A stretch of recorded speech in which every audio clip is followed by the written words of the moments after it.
شخصیت پرستی، روایت پرستی، تقلید، عقیدت، منافقت کے جذبات فروغ پاتے ہیں۔ ایسے معاشرے کے انسان ریچول بن کر ریالٹی کی بجائے الوژن میں مبتلا ہو جاتے ہیں۔ پھر وہ رائٹ اور رانگ میں ڈسٹنکشن نہیں کر سکتے، وہ اس قابل نہیں رہتے کہ کوئی ریشنل ڈیسیژن میکنگ کر سکیں، تو ان کا فیوچر پھر ڈارک ہو جاتا ہے۔ تو یہاں تک تو ہم نے بتایا قرآن کی روح سے کہ عظیم قوم کون سی ہوتی ہے، جہیم کون سی ہوتی ہے، اور جہیم کی سٹیج کیا ہوتی ہے، اور اس قوم کی حالت کیا ہو جاتی ہے۔ آگے ہم یہ بتائیں گے کہ قرآن کریم اس کا سلوشن کیا بتاتا ہے۔ تو یہ سورہ النحل کی آیت نمبر 78 کے اندر اس کا سلوشن بھی بتایا ہے۔ وہ یہ کہہ رہا ہے کہ وَجَعَلَ لَكُمُ السَّمْعَ وَالْأَبْصَارَ وَالْأَفْئِدَةَ، تو وہ یہ کہتا ہے کہ ہم نے بنائے تمہارے لیے کان، آنکھیں اور افئدہ۔ یہاں پر دو چیزیں تو وہ ڈیٹا ریسیونگ کے لیے بتا رہا ہے کہ کانوں سے سننا ہے، آنکھوں سے دیکھنا ہے، آبزرویشن کرنی ہے۔ اس کے بعد پھر وہ جتنا بھی ڈیٹا ہوتا ہے انسان کے برین میں جاتا ہے، جس کو وہ افئدہ بولتا ہے۔ وہاں پر جو کچھ وہ اس نے سنا ہوتا ہے، جو کچھ اس نے دیکھا ہوتا ہے، آبزرویشن کی ہوتی ہے، وہ ڈیٹا جو ہے وہ اینالیٹیکلی اس کا پروسیس ہوتا ہے۔ اس کے مطابق پھر انسان جو ہے وہ ریزلٹ نکالتا ہے، ریزلٹ کریٹ کرتا ہے۔ تو یہ جو چیزیں ہیں وہ یہ کہتا ہے کہ یہ چیزیں ہم نے تمہیں اس لیے دی ہیں تاکہ کائنات کے اوپر تم غور و فکر کرو، دیکھو، سنو، اور اس کے اوپر آبزرویشن کرو کہ چیزوں کی حقیقت کیا ہے، ریالٹی کیا ہے، چیزوں کے ایٹریبیوٹس کیا ہیں، وہ کس کام آ سکتے ہیں۔ تو یہ چیزیں اس کے اندر آ جاتی ہے۔ کہتا ہے یہ ساری چیزیں سوچنے سمجھنے کی پھر صلاحیت بھی تمہیں افئدہ دی ہوئی ہے تاکہ تم ڈیٹا کو اینالیٹیکلی پروسیس کر سکو۔ تو اس کے بعد وہ کہتا ہے اس کی ریزن بتاتا ہے، کہتا ہے لعلکم تشکرون، کہتا ہے تاکہ تم شکر ادا کرو۔ اب ہمارے ہاں تو شکر یہ ہوتا ہے کہ ہم یہ اتنا ہی کہہ دیتے ہیں کہ یا اللہ تیرا شکر ہے، لیکن عربی کی روح سے جو قرآن نے یہ ورڈ استعمال کیا ہے اس کا یہ مطلب بنتا ہے تاکہ تم اللہ کے قوانین کے تحت اپنی صلاحیتوں کو اس طرح سے استعمال کرو کہ تمہاری کوششیں نتیجہ برآمد کریں، مثبت تعمیری نتیجہ برآمد کریں، یعنی ایفیشینٹلی اینڈ افیکٹولی۔ اس کے اندر یہ نہیں کہ صرف ایفیشنسی، وہ کہتا ہے افیکٹونیس کا ہونا بھی بڑا ہی ضروری ہے۔ کام کر رہے ہیں، نتیجہ برآمد نہیں ہو رہا، اس ایفیشنسی کا کوئی فائدہ نہیں ہے۔ اس لیے وہ کہہ رہے ہیں لعلکم تشکرون، یعنی افیکٹولی اینڈ ایفیشنسلی، ایفیشنسلی اور افیکٹولی، یہ دونوں چیزیں وہ کہتا ہے ساتھ ساتھ اگر چیزیں ہو رہی ہیں، نتیجہ برآمد ہو رہا ہے، تو پھر ہوگا تشکرون یا شکر۔ اگر نتیجہ برآمد نہیں ہو رہا تو پھر یہ شکر نہیں ہے۔ اسی طرح سورہ الجاثیہ کی آیت نمبر 13 میں وہ کہتا ہے وَسَخَّرَ لَكُم مَا فِي السَّمَاوَاتِ وَمَا فِي الْأَرْضِ جَمِيعًا مِّنْهُ، یہ بڑے ہی قابل غور الفاظ ہیں۔ وہ کہتا ہے کہ ہم نے تمہارے لیے آسمانوں اور زمین کو مسخر کر دیا ہے، اور کیسے کر دیا ہے؟ کہتا ہے جمیعاً، ساری کی ساری، یعنی اس نے یہ نہیں کہا کہ کائنات کی، اس کے اندر تو پوری یونیورس آ گئی، یہ قرآن کریم کی اصطلاح ہے۔ جب وہ ہول یونیورس کی بات کرتا ہے تو وہ سماوات والارض کہتا ہے، تو کہتا ہے کہ کائنات کی بلندیاں اور زمین، کہتا ہے یہ ساری کی ساری ہم نے تمہارے لیے مسخر کر دی ہے۔ جمیعاً کا لفظ ہے، اس کا مطلب ہوتا ہے ساری کی ساری، اور آگے کہتا ہے من ہو، یعنی ہم نے اپنی طرف سے اس یونیورس کا، فزیکل یونیورس کا فارمیٹ ایسا بنایا ہے کہ اگر تم کائناتی علوم کو حاصل کر لو، عقل و فکر کو استعمال کرو، مشاہدہ کرو، تجربات کرو، تو تم ڈسکوری کرو گے۔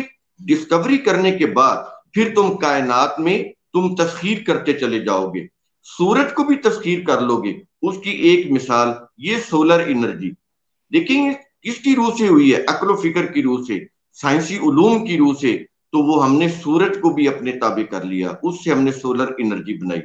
تو آگے کہتا ہے ان فی ذالک لآیات لقوم یتفکرون، کہتا ہے کہ جو قوم عقل و فکر سے کام کرتی ہے، جو قوم تدبر سے کام کرتی ہے، غور و فکر کرتی ہے، اس کے لیے یہ نشانیاں ہیں. جو قوم اسیم ہو گئی، جہیم ہو گئی، رک گئی، عقل و فکر کو استعمال ہی نہیں کرتی، اس کو تو یہ نشانیاں فائدہ ہی نہیں دے سکتی. وہ تو پہاڑوں کو، سمندروں کو، دریاؤں کو، آبشاروں کو، وہ تو ستاروں کو دیکھ کر آگے گزر جاتے ہیں. ان کی نظر سرسری ہوتی ہے، وہ آبزرویشن نہیں کر رہے ہوتے، وہ ٹیسٹ، پریگمیٹک ٹیسٹ نہیں کر رہے ہوتے، تو اس لیے وہ کوئی نتیجہ بھی نہیں نکال سکتے، تو وہ کوئی ریشنل ڈیسیژن میکنگ بھی نہیں کر سکتے. تو یہ چیز قرآن کریم اس طرح سے سمجھاتا ہے کہ جہیم قوم جو ہے وہ کیسے اپنی حالت جہیم سے نکل کر پروگرس کر سکتی ہے. یہ ہے جی صورتحال. بخاری صاحب بہت آپ نے جامع طریقے پہ، کمپریہنسو طریقے پہ ایکسپلین کیا اس کے سارے اینگلز جو ہیں. میرا سوال ایز اے فالو اپ، جو میرا سوال ہے آپ بخاری صاحب کے، اس وقت جو قرآن جن پہ اتارا گیا، جو فالو کرتے ہیں قرآن کو، وہ مسلمان ہیں، اور وہ 1/3 پاپولیشن ہے دنیا کی اس وقت جو ہے. تو آپ نے جو وضاحت کری پچھلے 10 منٹ میں جہیم کی اور اسیم کی، یہ ہمیں جو اسلامک ورلڈ میں جو نشانیاں اور سمٹم یا سائن نظر آ رہے ہیں ان کے ایکشنز کے، 1/3 of the population of the world, کیا ہم اس معیار پہ پورے اتر رہے ہیں جو ابھی آپ نے پچھلے 10 منٹ میں ایکسپلین کیا؟ ہم تو ابھی تک قرآن کریم کی انڈرسٹینڈنگ پر بھی نہیں گئے، اور جو اس کی جو بیسک ویلیوز ہیں، اس کے جو قوانین ہیں، اس کو بھی سمجھنے کے لیے تیار نہیں ہے. اپنانا تو بات کی بات ہے. پہلے تو دیکھیں گے کوئی بھی لینگویج ایک کوگنیٹو پروسیس کے تحت سمجھی جاتی ہے. ابھی تک تو ہم اس کے اوپر جاننا ہی نہیں چاہتے. تو ہمارا جو فوکس ہے وہ مذہب پر ہے، مذہبی کتابوں کے اوپر ہے. ہمارا فوکس قرآن کریم کے اوپر نہیں ہے. جب ہوگا اور اس کی روح سے ہم اپنی جو فکری صلاحیتیں ہیں اس کے مطابق ڈھالیں گے، اللہ کے قوانین کی روح سے نظام بنائیں گے، غور و فکر کریں گے کائنات کے اوپر، تو پھر یہ جو تعداد ہے پھر بڑھنی شروع ہوگی. پھر قرآن کریم کی یہ جو تعلیم ہے وہ اپنا اثر دکھائے گی. ابھی تک تو آٹے میں نمک کے برابر ہے. ابھی تک تو ہم اس کے اوپر آئے ہی نہیں. اس کی وجہ یہ کہ لوگوں کی جو مفاد پرستی ہے وہ ان کو قرآن کی طرف نہیں آنے دیتی، کیونکہ وہ شارٹ کٹ دیکھتی ہیں. قرآن کریم کے اندر کوئی شارٹ کٹ نہیں ہے، وہ تو پرماننٹ ویلیوز دیتا ہے. اس کے لیے تو ایجوکیشن کا ایک پروسیس ہے. اس پروسیس سے گزریں گے، اس کی روح سے ہم اپنی وہ جو مینٹل گروتھ کریں گے، تزکیہ کریں گے. تزکیہ کا مطلب ہی نشو و نما ہے، ڈیولپمنٹ، ہیومن ڈیولپمنٹ. جب کریں گے اس قرآن کی ایجوکیشن کی روح سے، تو پھر ہم پروگریسو مائنڈ سیٹ کے حامل قوم بنیں گے. ویسے اس طرح سے نہیں جیسے ہم کرنا چاہتے ہیں. انگریزی میں ایک ٹرم یوز ہوتی ہے کہ reconnect and then restart the process. تو تقریباً 1400 سال سے اوپر ہو گئے ہیں اب قرآن کے ساتھ کنیکٹ ہوئے ہوئے. اس قوم کو اگر آپ قوم کو ڈیفائن کرتے ہیں لغوی معنوں میں، تو کیا کرنا پڑے گا؟ کہاں رکاوٹیں ہیں؟ اور ری سٹارٹ کرنے کے لیے اس پروسیس کو کیا کرنا پڑے گا عملی طور پر؟ جی. سب سے پہلی جو رکاوٹ ہے وہ انسان کے مفاد پرستی کے جذبات ہیں. خود قرآن کریم نے کہا ہے کہ یہ نہیں کہ وہ سمجھ نہیں سکتے، وہ یہ کہتا ہے کہ سمجھنا نہیں چاہتے. اس لیے کہ ان کو جو مفاد پرستی، جو سامنے پڑے ہوئے مفاد، جو عارضی مفاد ہیں، وہ بہت ہی عزیز ہوتے ہیں. اس لیے وہ ان مفاد کو پرائرٹی دیتے ہیں، اور قرآن کریم کی جو پرماننٹ ویلیوز ہیں ان کی طرف آتے ہی نہیں. تو جب تک نہیں آئیں گے، اس کی روح سے اپنا تزکیہ نہیں کریں گے، اپنی ڈیولپمنٹ نہیں کریں گے، تو اس وقت تک پھر اس کا کوئی حل نہیں ہے. کیونکہ یہ جو انسانوں کی ضرورت ہے، اللہ کی ضرورت نہیں ہے. اس نے تو یہ ضابطہ دے دیا ہوا ہے. اب انسان اس کو اپنے فائدے کے لیے خود سمجھیں گے تو یہ چیز امپلیمنٹ ہو جائے گی. اس کو اللہ تعالیٰ غیبی قوت سے امپلیمنٹ نہیں کرائے گا، کیونکہ وہ خود کہتا ہے کہ لا اکراہ فی الدین، کہ ہم اس کو زبردستی نافذ نہیں کریں گے.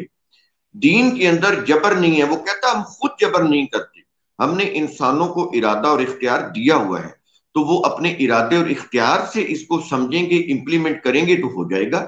جیسے نبی کریم صلی اللہ علیہ وسلم کے دور میں ہوا، جیسے صحابہ کرام کے دور میں ہوا. اس کے بعد پھر آگے جیسے جیسے چلتا گیا، بنو عباس کا دور آیا، انہوں نے وہی چیزیں پھر کرنی شروع کر دیں جو پرشیا کے جو سلاطین کرتے تھے، ان کے جو امپائر کرتے تھے، ایمپرر کرتے تھے، وہی چیزیں 3,000 لونڈیاں اور لوگوں کو اپنا غلام بنانا، ان لمٹڈ دولت اکٹھی کرنی، ان لمٹڈ زمین کے اوپر قبضہ حاصل کرنا، اس کو اپنے قبضے میں لے لینا، لوگوں کو اپنا غلام اور لونڈی بنانا. تو یہ چیزیں پھر اس طرح سے ہوئی، اور اس چیز کو انہوں نے پھر مذہب بنانے، مذہبی طور پر جسٹیفائی کرنے کے لیے انہوں نے پھر پریسٹ کو اپنے ساتھ ملا لیا. جب وہ تھیوکریٹس ان کے ساتھ مل گئے، ان سے انہوں نے مذہبی قوانین بھی بنوا دیے کہ اسلام میں لونڈی اور غلام بنانا وہ بھی جائز ہے، اسلام میں ان لمٹڈ ویلتھ جو ہے اکٹھی کرنا وہ بھی جائز ہے، اسلام میں زمین کے اوپر انسانی ملکیت وہ بھی جائز ہے، جبکہ قرآن اس کو شرک بولتا ہے، کیپٹلزم کی یہ بنیاد ہے.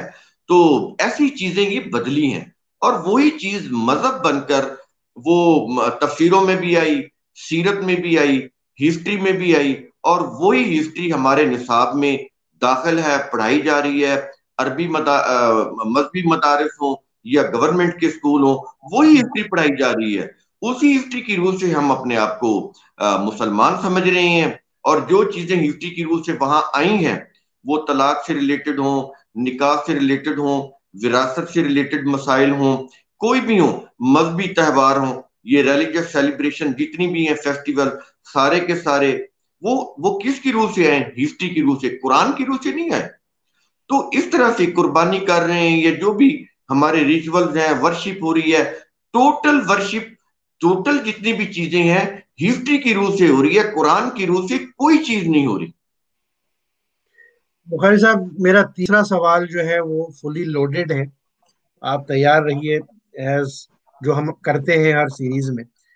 میں آتا ہوں اب آج کی جو ہم جیو پولیٹیکل سچویشن سے گزر رہے ہیں، پچھلے کچھ سالوں سے کہہ لیجئے کہ جو ایک ویو نظر آ رہی ہے، اس کو ہم انگریزی میں اسپرنگز بھی کہتے ہیں، خاص کر اسلامک ورلڈ کی میں بات کر رہا ہوں. تو اگر ہم سب اہل کتاب ہیں اور ایک قرآن پہ ہی بلیو کرتے ہیں، اور آپ نے جو ڈیفائن کیا، مسلم امہ کہہ لیجئے، قوم کہہ لیجئے، جو قوموں کی ڈیفینیشن ہوتی، تو پھر لڑائی کس بات کی ہے بٹوین ایران، سعودی عربیہ، بٹوین ٹرکی، عرب، عجم؟ اگر سب اہل کتاب ہیں اور کتاب اور قرآن کو ہم فالو کر رہے ہیں اور مانتے ہیں، پھر یہ شیعہ سنی کا جھگڑا، اور سنیوں کے اندر 72 سے زیادہ ہی ہو گئے فرقے اور سب سیکشنز، تو یہ جہیم ہے، عظیم ہے، اسیم ہے، کیا ہے یہ لوگ؟ یہ اسیم سے بڑھ کر جہیم پہ نوبت پہنچ چکی ہے. اسیم سے تو ہم اسیم تو ہیں ہم ویک ہے. اسیم کا مطلب گناہگار نہیں ہوتا، ویک ہوتا ہے. یعنی آپ کی جو وائٹل فورسز ہیں، کام کرنے کی قوتیں سائیکولوجیکلی ویک ہو چکی ہیں. جس قسم کے ہم نے بلیف بنائے ہوئے ہیں، جس قسم کے ہم نے وہ مذہبی نظام بنائے ہوئے ہیں، وہ ہمارے قواعد عملیہ جو ہیں وہ ویک ہو چکے ہیں. سائیکولوجیکلی ہم ویک ہو چکے ہیں. دیکھو، سائیکولوجی ایسی چیز ہے جو پرووائڈ، جسم کو احکام پرووائڈ کرتی ہے. برین جو ہے وہ جسم کو آرڈر دیتا ہے. وہ ہماری جو صلاحیتیں ہیں وہ ویک ہو چکی ہیں. کس کی وجہ سے؟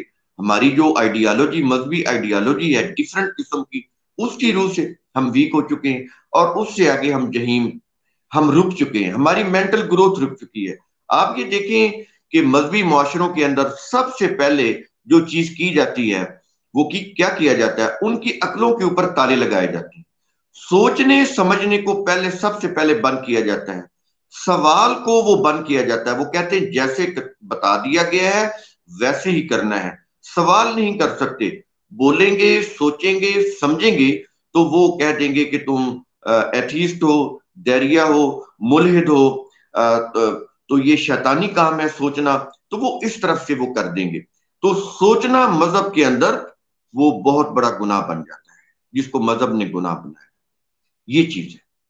آپ نے ایک ٹرم یوز کری کہ تالے لگ گئے، جس کو ہم مہر کہہ لیں، انگریزی میں سیل کہہ لیں، SEAL، سیل. جی جی. ان مہروں کو، ان تالوں کو، ان سیلز کو توڑنے کے لیے کیا عملی قدم اٹھانا پڑے گا؟ یہ آخری سوال ہے میرا، تو ٹیک یور قرآن ٹائم. کریم بڑا مختصر اصول دیا ہے، ثم تتفکر، تھنک اگین کا. وہ کسی لمبی چوڑی دلائل میں نہیں جاتا. بڑی واضح انسانی سطح کے اوپر بات کرتا ہے. وہ کہتا ہے یہ جو عقل و فکر ہم نے تمہیں دی ہے، سننے کی، دیکھنے کی اور ڈیٹا پروسیس کرنے کی، جو ہم نے تمہیں صلاحیت دی ہے، کہتا ہے اس کی روح سے، عقل و فکر کی روح سے کام کرو، سوچو، سمجھو. تو یہیں سے آغاز ہوتا ہے. جب تک یہ نہیں ہوگا کوئی بھی انسان انسانی سطح کے اوپر نہیں آ سکتا. مسلم ہونا تو بات کی بات ہے. وہ کہتا ہے پہلے انسان تو بنے. انسان بننے کے لیے سوچنے سمجھنے کی صلاحیت وہ کہتا ہے ثم تتفکر. مسلم ہونا بات کی بات ہے، پہلے انسان تو بنے. ہمارے تو اخلاقیات جو ہیں وہ بھی گئے گزرے ہیں. اخلاقی سطح کے اوپر انتہائی ہم زوال کا شکار ہیں. بدترین قسم کی جہالت، بدترین قسم کی وہ کرپشن، بدترین قسم کی وہ جو جھوٹ، منافقت ہمارے مذہبی معاشروں کے اندر ہے، مسلم معاشرے کے اندر ہے. کیا چیزیں؟ کیوں کہ سوچنے سمجھنے کی صلاحیت کو انہوں نے بند کر دیا. جب آپ یہ کہیں گے کہ یہ ورشپ کر لیں، ریچول بن لیں، صبح سے لے کے شام تک جتنا بھی آپ نے ورشپ کیا آپ کے گناہ معاف ہو جائیں گے، وہ تو اسی میں لگے رہیں گے. جب ان کو یہ چیز کہی جائے گی کہ آپ نے جو کچھ بھی کیا ہے یہ آپ کے مقدر میں اللہ نے لکھا ہے، یعنی اس انسان جو ہے وہ اس کا رسپانسبل نہیں ہے. تو میں نے اگر کرپشن سے حکومت حاصل کی ہے، کوئی پراپرٹی حاصل کی ہے، کوئی پیسہ بنایا ہے، وہ یہ کہتے ہیں کہ یہ اللہ کا انعام ہے، اللہ کا کرم ہے، اللہ نے اس کو دیا ہے. تم کون ہوتے ہو اس کو کہنے والے؟ حکومت اللہ نے دی ہے. تو پھر ان سے پوچھا جائے فرعون کو حکومت اللہ نے دی تھی؟ اور پھر اللہ نے جب حکومت دی تھی تو ادھر موسیٰ کو پھر کیوں کہا کہ جاؤ جا کے فرعون سے بات کرو؟ تو اس کو یہ کہا کہ تم اس کو حکومت سے اتار دو. تو یہ کنٹراڈکشن، یہ جتنی بھی چیزیں اللہ سے منسوب کی ہوئی ہیں، دیکھیں یہ قرآن کے بالکل خلاف ہیں. تو سب سے پہلی جو سٹیج ہے وہ سوچنے سمجھنے کی ہے، عقل و فکر سے کام لینے کی ہے. سب سے پہلے وہ کہتا ہے انسان بنو. انسان بننے کے لیے عقل و فکر کو استعمال کرنا پڑے گا. مسلم ہونا اگلا سٹیپ ہے.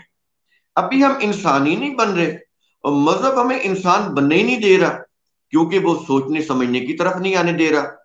قلوب اقفالھا کے الفاظ ہیں قرآن کے. کہتا ہے کہ تم نے اپنے دلوں کے اندر، یعنی اپنے قلوب، قلب و دماغ کے اوپر خود اپنے تالے لگائے ہوئے ہیں. اپنے مذہب کے، اپنے مسلک کے تم نے خود تالے لگائے ہوئے ہیں. قرآن کہہ رہا ہے خود تم نے اپنے تالے لگا. کہتا ہم نے تالے نہیں لگائے، تم نے خود تالے لگائے ہوئے ہیں. بہت اچھا، بہت مزہ آیا بخاری صاحب آج کے ٹاپک پہ. اور آپ نے جو شروع کیا، میں ذرا سا لوگوں کو کنیکٹ کرنا چاہ رہا ہوں کہ اگر خواتین حضرات ہمارا ٹکٹ دیکھیں نیچے جو چل رہا ہے وہ ہے دین کی حقیقت. تو یہاں مذہب نہیں ہے. سب سے پہلے تو آپ مذہب اور دین جو ہے اور مذہب، اس کا فرق کو محسوس کریں. ایک چیز تو ان کے ساتھ فائنل ورڈز میرا یہ ہوگا آپ کی اجازت سے. مطلب بخاری صاحب آپ کا بہت شکریہ. لیکن میں صرف فائنلی یہ کہنا چاہوں گا، جو ہمیں دیکھتے ہیں، سوالات بھیجتے ہیں، ان سوالات کو ہم جوابات کی شکل میں بخاری صاحب سے اگلے ہفتے ضرور ایڈریس کریں گے. لیکن آپ ہمارے ساتھ انگیج رہیں اور اپنے سوالات بھیجیں. لیکن اس کے ساتھ ساتھ اگر ہم نے مسلمان ہوتے ہوئے اور ہم یہ کہتے ہیں کہ ہم دنیا کو لیڈ کریں گے کسی ایک پوائنٹ پہ، اور مسلم امہ لیڈ کرے گی پوری دنیا کو، لیڈ کرنے سے پہلے اپنے آپ مسلم امہ جہیم کی کیفیت سے تو نکلے، اور عقل اور شعور کے اوپر جو تالے لگے ہوئے ان کو توڑیں. نبوت کی اور باقی چیزوں کی سیل دوسرے کیا توڑیں گے، پہلے آپ اپنی عقل کے تالے تو توڑیں تو اگلا قدم اٹھائیں گے. آپ کچھ کہنا چاہ رہے تھے بخاری صاحب؟ جی. قرآن کریم کہتا ہے کہ وَأَنْتُمُ الْأَعْلَوْنَ إِن كُنتُم مُؤْمِنِينَ. دیکھیں وہ یہ کس طرح بتا رہا ہے کہ مومن کون ہوتے ہیں. کہتا ہے کہ اگر تم ڈومیننٹ ہو، اگر تم سپیریئر ہو. یہاں پر اعلون کا لفظ لے کر آ رہا ہے. اعلون کا مطلب ہوتا ہے اعلیٰ. کہتا ہے اگر تم سپیریئر ہو، ڈومیننٹ ہو، تو پھر تم مومن ہو. اگر نہیں ہو تو سمجھ لو کہ تم مومن نہیں ہو. تو دیکھیں مسلم قوم کی کیا حالت ہے. حالت جہیم کے اندر کس طرح وہ غرق ہوئی پڑی ہے. آلون ہونا تو بڑی دور کی بات ہے، سپیریئر یا ڈومیننٹ ہونا تو بڑی دور کی بات ہے. وہ تو انسانی سطح کے اوپر بھی نہیں آ رہے.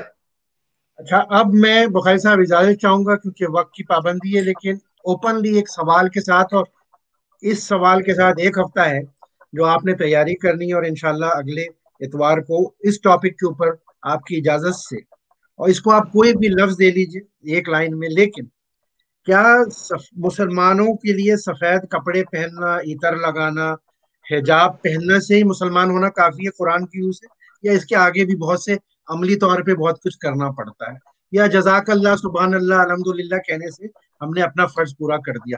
بس یہ ہے اگلے ہفتے کا ٹاپک، آپ نے جواب نہیں دینا ہے، ٹھیک ہے؟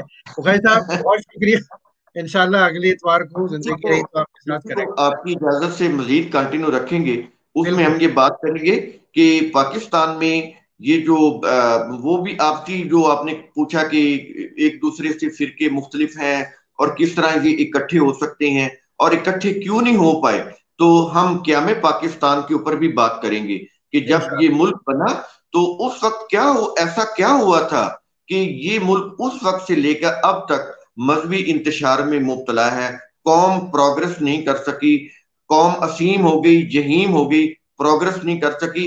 ہم اس کے اوپر چیز کریں گے، جو آپ چیز کہہ رہے ہیں وہ کلچرل ہے، کر لیں، لیکن ہم یہ کہتے ہیں کہ کم از کم اس لیول پر تو آ جائیں جو انسانی سطح ہے، اس کے اوپر تو ہم آ جائیں۔ تو ہم قیام پاکستان سے بات کریں گے، اس میں پھر ہم بتائیں گے کہ پاکستان کے ساتھ کیا ہوا، کیوں یہ بہت جہیم اور اسیم بنی یہ قوم۔ یہیں سے شروع کریں گے، وعدہ رہا انشاءاللہ۔ ٹھیک ہے بخاری صاحب، بہت شکریہ۔ خواتین و حضرات، شہاب کرنے کو واشنگٹن سے اجازت دیجیے، اگلے اتوار کو اس سیگمنٹ میں ضرور حاضر ہوں گے، اپنا خیال رکھیے گا، بہت شکریہ، السلام علیکم۔